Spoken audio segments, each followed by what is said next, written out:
Hey, Danielle Lynn here, and I want to talk a little bit about a tough topic.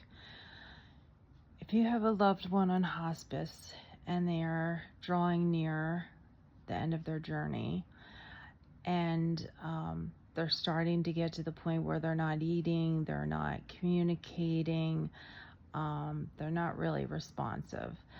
A lot of times, and I've seen this in the past, especially when a loved one is really on the cusp of transitioning, and not being that responsive, is loved ones get very worried about their routine medications. How are they going to take their heart medication? They're not swallowing their pills. How they're not taking their pills. How can we get it down them? What are we going to do? And this is a hard truth, but it should give you a little bit of peace of mind.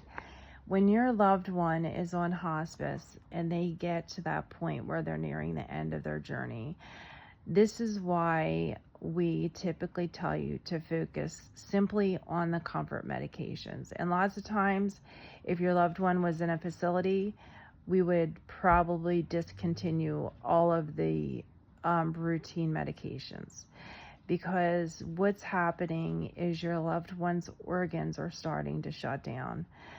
Even if you were to get some sort of medication, routine medication in them, it's not going to metabolize or do the job it should have done, or it could do, because the body is just saying no to it at this point. It's just not going to make any improvement.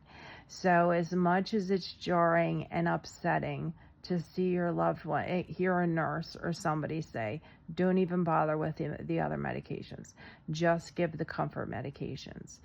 And, the thing about the comfort medications, even though I tell you that lots of times that some of these things can't get processed when your organs are shutting down, with the morphine and lots of times with the lorazepam, they work synergistically, and it's liquid. So it gets absorbed under the tongue. It gets absorbed into the bloodstream rather quickly.